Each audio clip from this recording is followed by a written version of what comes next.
23ஆம் தேதி ஒரிசா கடற்கரையில் ஒரு சோதனை பண்ணியிருக்காங்க. என்ன சோதனை பண்ணியிருக்காங்கன்னா, உங்களுக்கு தெரியும், ஆப்ரேஷன் சிந்தூர் பொழுது ஏர் டிஃபென்ஸ் சிஸ்டம் இந்த S-400 பார்த்து தான் பயந்தார்கள்னு பார்க்குறோம். அமெரிக்கா ஆதரவோடு பாகிஸ்தான் வந்து அவங்களுடைய இதெல்லாம் அவங்க யூஸ் பண்ணுறாங்க இல்லையா. ஸோ அதன் மூலம் பல ட்ரோன்ஸு என்னென்னமோலாம் அனுப்பிச்சாங்க. எல்லாத்தையும் நம்மளுடைய ஏர் டிஃபென்ஸ் இது பண்ணது. அடுத்தது ரஷ்யாவோடு அடுத்த கட்ட பர்ச்சேஸ்லையும் இருக்குது இந்தியா. ஆனாலும் அப்பொழுதே சொல்லிட்டு இருக்கிறது இண்டிஜினஸ், நம்ம வந்து எந்த ஒரு நாடையும் ஒரு போர் அப்படின்னு வரும் பொழுது எந்த ஒரு வெளிநாட்டையும் சர்வதேச நாட்டோடையும் நம்பி இருக்கக்கூடாது, இந்திய தயாரிப்புகள் இருக்கணும் அப்படின்னு பிரதமர் நரேந்திர மோடி தொடர்ச்சியாக சொல்லிட்டு வர்றாரு. அப்படி air defence weapon system fully indigenous தயாரித்து அது சோதனையிலையும் வெற்றி பெற்றிருக்கிறது. அதில் என்ன பார்த்தீங்கன்னா, ஏவுகணைகள் இருக்கும், ரேடார் இருக்கும், லான்ச்சர்கள் இருக்கும், அட்டாக் பண்ணக்கூடிய அந்த இது இருக்கும், அதுக்கப்புறம் நேவிகேஷன் அதுவும் இருக்கும். அதை விட இந்த சிஸ்டமே கண்ட்ரோலிங் சிஸ்டமாகவும் செயல்படும். இது ஒரு இண்டிஜினஸாக பண்ணி டெஸ்ட் பண்ணியிருக்காங்க, சக்ஸஸ்ஃபுல்லாக நடந்திருக்கு அப்படின்னு ராஜ்நாத் சிங் அவர்களும் சொல்லியிருக்காங்க. இந்த செய்தி எப்படி பார்க்குறேன்? ரொம்ப மகிழ்ச்சியான செய்தி. இந்த ஆபரேஷன் சிந்தூருக்கு பிறகுதான் நம்ம நாட்டுடைய வல்லமை எந்த அளவுக்கு இருக்கின்றது உலக நாடுகளுக்கு நமக்கே கூட தெரிய வந்திருக்கிறது. சமீபத்தில் பார்த்தீங்கன்னா அக்னி அடுத்த கட்ட ஏவுகணை அதுக்கான வான்வெளியை மூடி கிட்டத்தட்ட 4500 கிலோமீட்டர் தூரத்துக்கு வந்து கடல் பரப்புல வந்து அவங்க நோகோ ஜோன் என்று அறிவிச்சிருக்காங்க. டெஸ்ட் பண்ணி பார்த்துட்டாங்க.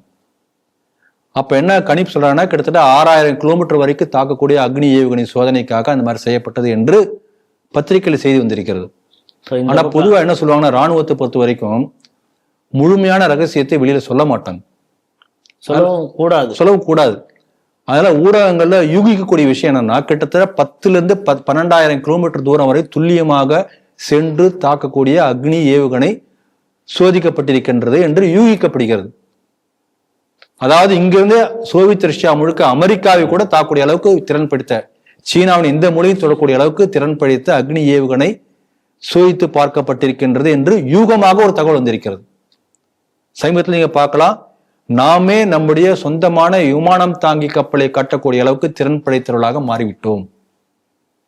அந்த விமானம் தாங்கி கப்பல்ங்கிறது தயார் பண்றது சாதாரணமான விஷயம் இல்லை. இன்றைக்கு பார்த்தீங்கன்னா ரஷ்யா அமெரிக்கா தவிர இப்ப கொஞ்சம் சைனா வந்து கொண்டிருக்கிறது. வேற யாரும் இந்த அளவுக்கு வந்து அந்த விமானம் தாங்கி கப்பல் கட்டக்கூடிய அளவுக்கு திறன்படுத்த யாரும் இல்லை. அந்த லெவலுக்கு நாம வந்திருக்கிறோம். இதெல்லாம் பெருமைக்குரிய பல விஷயங்கள். அமெரிக்காவின் தடைக்கு பிறகுதான் இப்படிப்பட்ட மாற்றங்கள் நமக்கு வந்திருக்கின்றன. பாத்தீங்கன்னா ஒவ்வொரு தடைக்கும் பிறகு அந்த தடையை மீறி பல முறை நம்முடைய நாடு வளர்ந்து கொண்டே இருக்கிறது. அமெரிக்கால வந்து நம்ம நாட்டுல வந்து அந்த காலத்துல வந்து திட எரிபொருள் ராக்கெட் லான்ச்சர் ஏவக்கூடிய அந்த ராக்கெட் நமக்கு தயார் பண்ணக்கூடிய அந்த என்ஜின் தயார் பண்ண திறமை இல்லாத போது அமெரிக்காட்ட ரெக்வஸ்ட் பண்ணோம், அந்த என்ஜின் மட்டும் கொடுங்க, மறுத்தாங்க. அப்ப நம்மளே அந்த என்ஜின் தயார் பண்ணோம், காவேரி என்ஜின். இதே போல பல உதாரணம் சொல்ல முடியும். சூப்பர் கம்ப்யூட்டர் தயாரிப்பது அமெரிக்கா கையில இருந்தது. ராஜீவ் காந்தி பிரைம் மினிஸ்டர் இருந்த போது எங்களுக்கு ஒரு சூப்பர் கம்ப்யூட்டர் கொடுங்க, என்ன பிரைஸ் இருந்தாலும் கொடுக்குறோம், முடியாதுன்ட்டாங்க.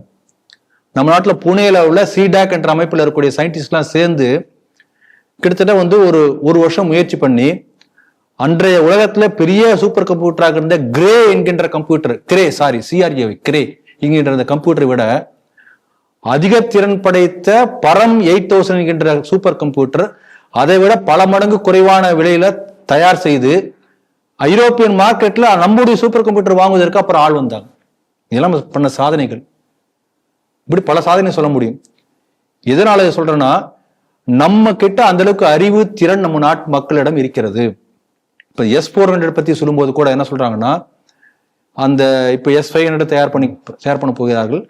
அந்த S-400 வந்து அதனுடைய தயார் பண்ணிய வரலாற்றிலேயே இப்ப இந்த ஆபரேஷன் சிந்தூர்ல பாத்தீங்கன்னா கிட்டத்தட்ட 320 கிலோமீட்டருக்கு அப்பால் வந்து ஒரு ஏர்கிராப்ட் ஒன்று கிளம்பும் போது இங்கிருந்து அது போய் அட்டாக் பண்ணி அடிச்சிருச்சு. இவ்வளோ லாங் டிஸ்டன்ஸ் வந்து மிலிட்ரி ஹிஸ்டரியிலே இது வரைக்கும் நடந்ததே இல்லை. பெரிய ஆச்சரியமா பாக்குறாங்க. ரஷ்யாவோட ஆச்சரியப்பட்டு போறோம், நாங்க தயார் பண்ண S-400, ஆனா எங்களை விட நீங்க வந்து சாதிச்சிட்டீங்க, எஃபிஷியண்டா யூஸ் பண்ணிருக்கீங்க. அந்த இதுலயும் கூட நம்ம ஆகாஷையும் அதுல இன்டகிரேட் பண்ணிருக்காங்க. நம்ம நாட்டுடைய லோக்கலைஸ்டு பிராண்ட் நம்முடையதையும் அதுல இன்டகிரேட் பண்ணி பயன்படுத்தியிருக்கிறார்கள். அதாவது தமிழ்ல ஒரு பழமொழி சொல்லுவாங்க, வல்லவனுக்கு புல்லும் ஆயுதம். தமிழ்நாட்டுல வேற அர்த்தம், ஃபுல்லும்னு எடுத்துக்குவாங்க, குவார்டர் இல்ல ஃபுல் போட்டிருக்குன்னு. ஏன்னா திராவிடன் மாடல் அப்படிதான் தெரியும். யாருடைய கையிலே கன் இருக்கிறதோ அதை பொறுத்து போக்கின் திசை மாறும். என் கையில கன் இருந்தா என்ன பிரயோஜனம் இருக்கு? அது எஃபிஷியன்ட்டை ஹேண்டில் பண்ணக்கூடிய கையில் கன் இருந்தா அது வந்து திறமையா பயன்படும் என்று சொல்வார்கள். ஆகவே அந்த அளவுக்கு திறன் படைத்தவர்கள் கையில் இந்த நாடு, அந்த நாட்டினுடைய இந்த சேவை திட்டங்கள் கொடுக்கப்பட்டு இருக்கின்றன. இப்ப பாருங்க, S-400க்கு அப்புறம் S-500 தயார் பண்ண போறாங்கன்னு சொன்னாங்க. ஆனா இப்ப என்ன பண்ணிருக்காங்க, இன்டகிரேட்டட் ஏர் டிஃபென்ஸ் சிஸ்டம். இந்த உரையில பேசும்போது சுதர்சன சக்கரம் என்று சொன்னார். நாடு முழுக்க எந்த இடத்துலயும் ஒரு சின்ன காக்கா உள்ள நுழைய முடியாது சொல்லுவாங்க. அந்த காலத்துல அந்த புராண கதைகள் வரும்போது ஒரு பெரிய கோட்டை அந்த ராட்சசன் வச்சிருப்பான், அதுக்குள்ளார வந்து சின்ன ஒரு புறா பட்டாம்பூச்சி கூட உள்ள போக முடியாது, போனா கண்டுபிடிச்சிரும். அந்த அளவுக்கு பாதுகாப்பாறு நிறைந்த ஒரு கோட்டை என்றெல்லாம் படிச்சிருக்கிறோம். அதே போல நாடை முழுக்க காக்கக்கூடிய ஒரு பாதுகாப்பு அரணாக சுதர்சன சக்கரம் என்கின்ற ஒரு பாதுகாப்பு அரணை ஏற்படுத்துவோம் என்று பேசினார். பேசி முடிச்சு சில நாட்கள்லயே அதுக்கான செயலை செஞ்சு காமிச்சிட்டார்.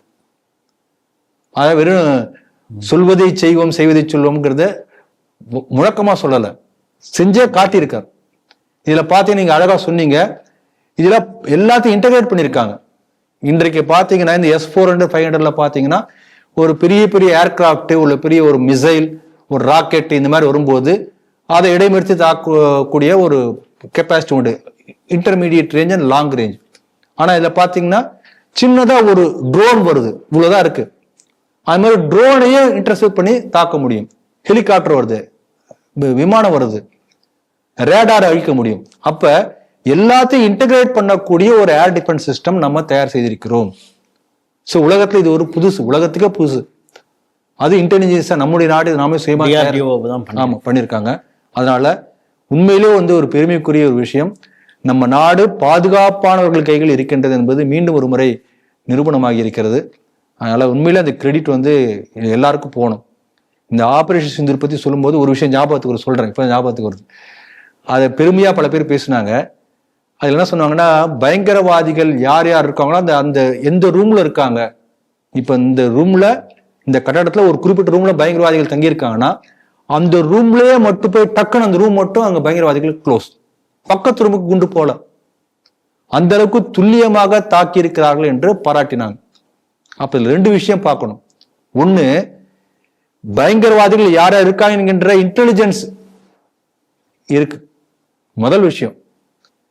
அந்த பயங்கரவாதிகள் எங்கெங்க இருக்காங்க, எந்த ரூம்ல இருக்காங்கிற அளவுக்கு இன்டெலிஜென்ஸ் இருக்கு. எந்த டைம்ல எந்த ரூம்ல இருப்பான், அந்த ரூம் மட்டும்தான். பக்கத்து குடியிருப்புல வேற சிவிலியன் இருந்தா சாக மாட்டான். அந்த அளவுக்கு துல்லியமாக திட்டமிட்டு தாக்கக்கூடிய திறனை இந்த ஆபரேஷன் நம்ம செஞ்சு காட்டணும். அதே போல அடுத்து இது நம்ம அடுத்து ஒவ்வொன்றா வந்து கொண்டே இருக்கிறது. இப்ப என்னன்னா, நாடு முழுக்க வந்து இப்ப நம்ம உலகத்திலே சொன்னோம்னா இஸ்ரேலுடைய அயர்ன் டோம் என்று சொல்கிறார்கள். அதே போல S-400 இதான் ரெண்டு தான் வந்து வான்வழி கவசமாக உலகத்துல பாராட்டப்படுகிறது.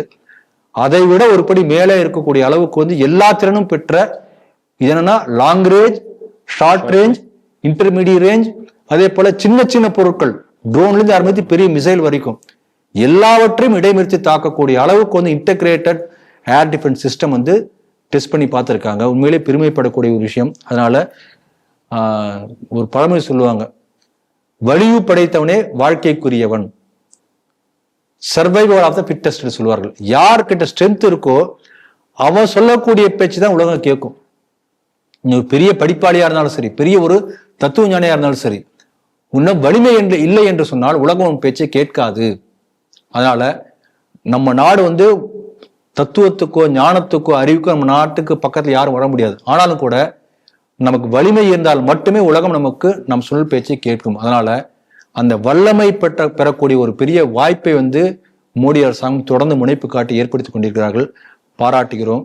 ஆகவே வலிவு படைத்திடு, வீரம் கொண்டிடு, இதுதான் நம்முடைய முன்னோர்கள் நமக்கு சொன்னது. அப்படிப்பட்ட வலிமை பெறக்கூடிய வல்லமை நம்முடைய இராணுவத்துக்கு சேர்ந்து கொண்டிருக்கின்றது என்பதைத்தான் நீங்கள் செய்தி மூலமாக சொல்லியிருக்கீங்க.